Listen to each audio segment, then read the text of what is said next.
Ladies and gentlemen, dear friends, it is my great privilege to introduce to you a champion for education and a fearless new Canadian, Malala Yousafzai.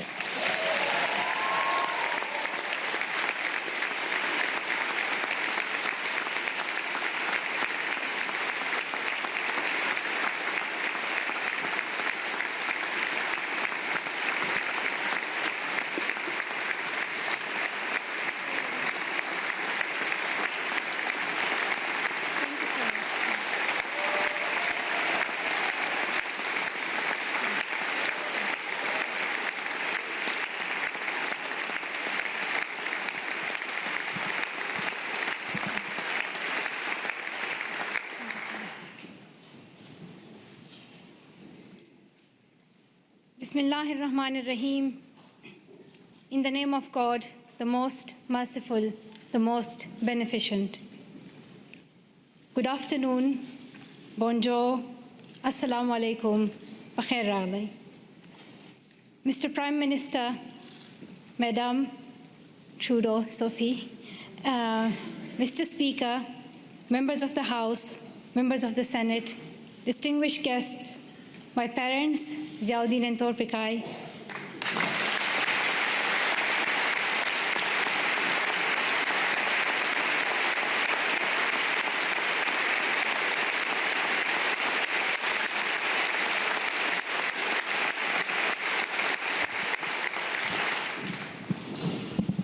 and finally, the people of Canada, thank you so much for the warm welcome to your country.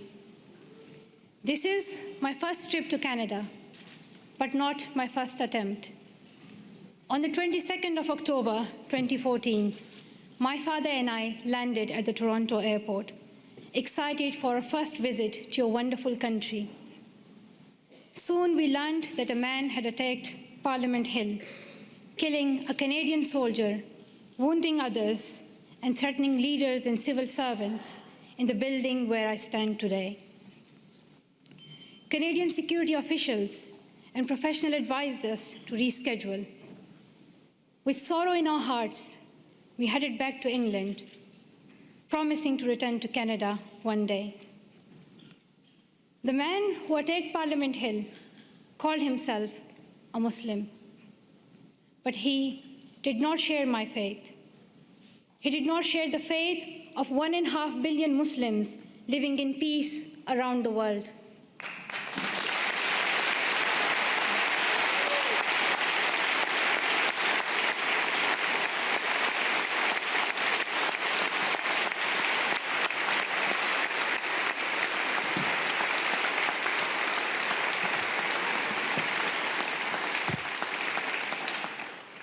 Sorry, the podium became too high, so I'm short-sighted, I couldn't read some of the words. So now I can read my speech. Back to my point that the man who attacked Parliament Hill called himself a Muslim, but he did not share my faith. He did not share the faith of 1.5 billion Muslims living in peace around the world. He did not share our Islam, a religion of learning, compassion, and mercy. I am a Muslim, and I believe that if you pick up a gun in the name of Islam and kill an innocent person, you are not Muslim anymore. You and the person who attacked Parliament Hill and all these terrorists do not share my faith. Instead,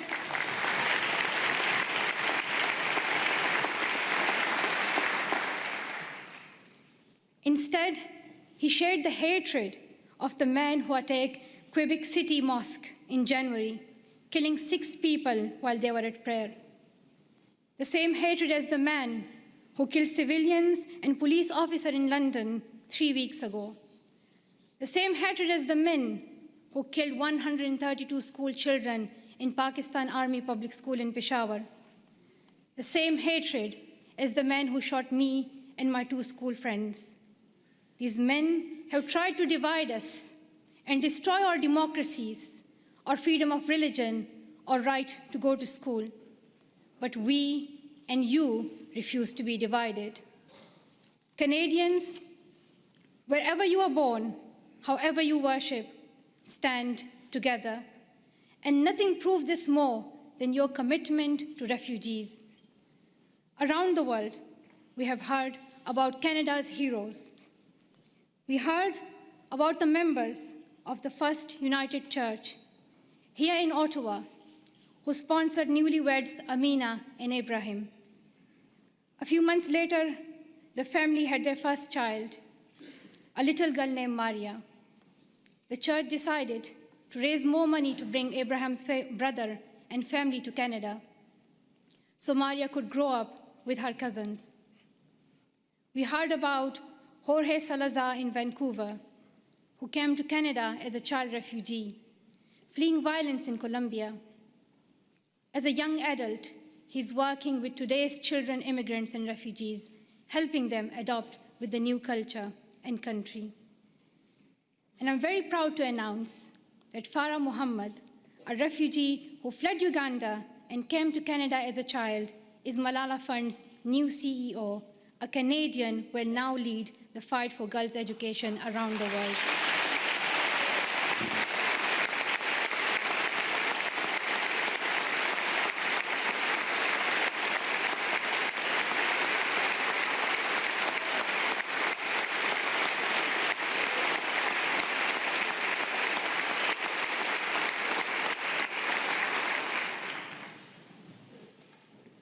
Many people from my own country of Pakistan have found a promised land in Canada, from Maria Topikai Wazir, a famous squash player, to my relatives here today. Like the refugees in Canada and all around the world, I have seen fear and experienced times when I did not know if I was safe or not. I remember how my mom used to put a ladder at the back of our house so that if anything happened, we could escape. I still remember that I would read a Quranic verse, Ayatul Kursi, every night to protect our family and as many people as I could. I felt fear when I went to school, thinking that someone would stop me and harm me. I would hide my books under my scarf. The sound of bombs would wake me up at night. Every morning, I would hear the news that more innocent people have been killed. I saw men with big guns in the streets. There's more peace now in my home of Swat Valley, Pakistan. But families like mine, from Palestine to Venezuela, Somalia to Myanmar, Iraq to Congo, are forced to flee their homes because of violence. So your motto and your stand, "Welcome to Canada," is more than a headline or a hashtag. It is the spirit of humanity that every single one of us would yearn for if our family was in crisis. I pray that you continue to open your homes and your hearts to the world's most defenseless children and families, and I hope your neighbors will follow your example.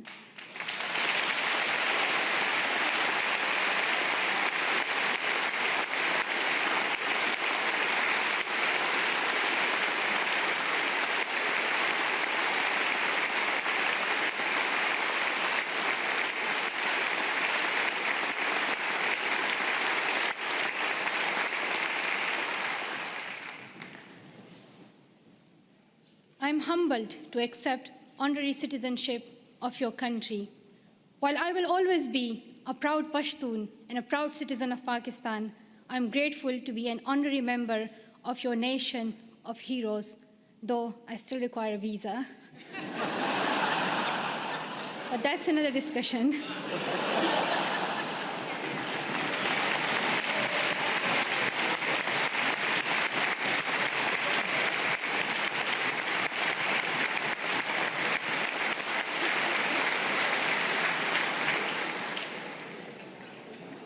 I was also very happy to meet Prime Minister Trudeau this morning.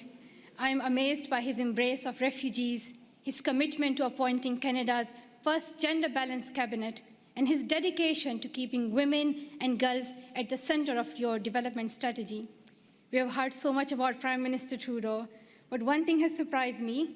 People are always talking about how young he is. They say that he is the second youngest prime minister in Canadian history. He does yoga, he has tattoos, and a lot more. And while I was coming here, everyone was telling me, like, shake Prime Minister's hand and, like, let us know how he looks in reality.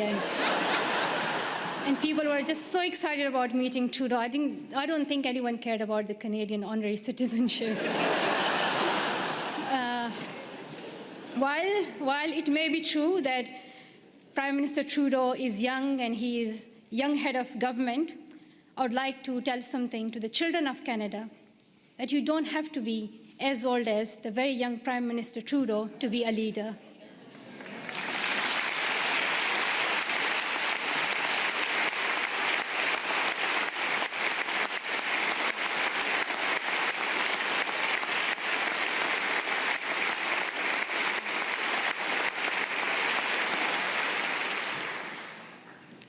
I'm like on still page 7, so there are like a lot left. So if you do the standing ovation again and again, you'll get tired. Just to let you know, there's a lot left. But I want to share my story that I want to tell the children of Canada that when I was little, I used to wait to be an adult to lead. But I have learned that even a child's voice can be heard across the world. And to the young women of Canada, I want to say, let's step forward, raise your voices, and the next time I visit, I hope to see more of you filling these seats.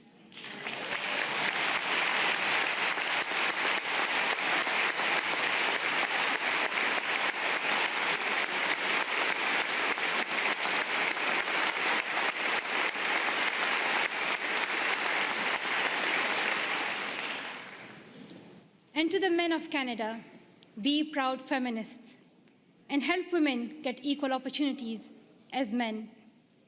And to the leaders of Canada today in this room, though you may have different politics and policies and priorities, I know each one of you is trying to respond to some of our world's most pressing problems. I have traveled the world and met many people in many countries. I have first-hand experience and I've seen many problems that we are facing today: war, economic instability, climate change, and health crises. And I can tell you that the answer is girls. Secondary education can transform communities, countries, and our world. And here's what the statistics say. I'm saying it for those who still don't accept education as important. There are some, but I hope they will hear that if all girls went to school for 12 years, low and middle income countries could add $92 billion per year to their economies.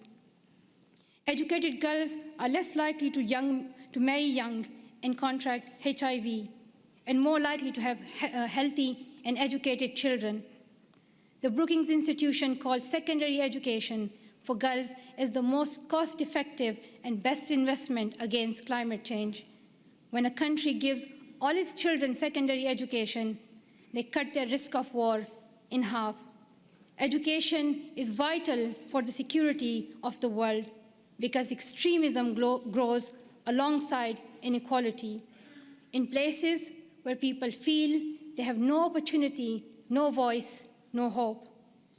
When women are educated, there are more jobs for everyone. When mothers can keep their children alive and send them to school, there is hope. But around the world, 130 million girls are out of school today. They may not have read the studies, and they may not know the statistics, but they understand that education is the only path to a brighter future, and they are fighting to go to school. Last summer, on a trip to Kenya, I was introduced to the bravest girl I have ever met. At age 13, Rahma's family fled Somalia and came to Dadaab, the world's largest refugee camp. She had never been inside a classroom, but she worked hard to catch up, and in a few years, graduated primary school. At 18, Rahma was in secondary school when her parents decided to move back to Somalia. They promised she could continue her education. But when her family returned to Somalia, there were no schools for her to attend. Her father said her education was finished and that she would soon marry a man in his 50s, a man she did not know. Rahma remembered a friend from the refugee camp who had won a scholarship in a university in Canada. She borrowed a neighbor's internet and contacted him through Facebook. Over the internet, the university student in Canada sent her $70. At night, Rahma snuck out of her house, bought a bus ticket, and set out on an 8-day-long trip back to the refugee camp, the only place she knew she could go to school. Through the Sustainable Development Goals, our nations promised every girl she would go to school for 12 years. We promised that donor countries and developing countries would work together to make this dream a reality for the poorest girls in the world. I know that politicians cannot keep every promise they make, but this is the one you must honor. World leaders can no longer expect girls like Rahma to fight this battle alone. We can gain peace, grow economies, improve our public health and the air we breathe, or we can lose another generation of girls. I stand with girls as someone who knows what it is like to flee your home and wonder if you will ever be able to go back to school. I stand with girls as someone who knows how it feels to have the right of education taken away and your dreams threatened. I know where I stand. If you stand with me, I ask you to seize every opportunity for girls' education over the next year. Dear Canada, I'm asking you to lead once again. First, make girls' education a central theme of your G7 presidency next year. Second, use your influence to fill the global education funding gap. You raised billions of dollars and saved lives when you hosted the Global Fund's replenishment in Montreal last year. Show the same leadership for education. Host the upcoming replenishment of Global Partnership for Education. Bring world leaders together and raise new funding for girls to go to school. If Canada leads, I know the world will follow. Finally, prioritize 12 years of education and schooling for refugees. Today, only a quarter of refugee children can get secondary education. We should not ask children who flee their homes to also give up their dreams. And we must recognize that young refugees are future leaders on whom we all depend for peace. The world needs leadership. The world needs leadership based on serving humanity, not based on how many weapons you have. Canada can take that lead. Our world has many problems, but we don't need to look far for the solution. We already have one. She is living in a refugee camp in Jordan. She is walking 5 kilometers to school in Guatemala. She is sewing footballs to pay enrollment fees in India. She is every one of the girls out of school around the world today. We know what to do, but we must look inside ourselves for the will to keep our promises. Dear sisters and brothers, we have a responsibility to improve the world. When future generations read about us in their books or on their iPads or whatever the next innovation will be, I don't want them to be shocked that 130 million girls could not go to school and we did nothing. I don't want them to be shocked that we did not stand up for child refugees as millions of families fled their homes. I don't want us to be known for failing them. Let the future generations say, we were the ones who stood up. Let them say, we were the first ones. We were the first to live in a world where all girls could learn and lead without fear. Let us be the ones who bring that change we want to see. Thank you so much for listening.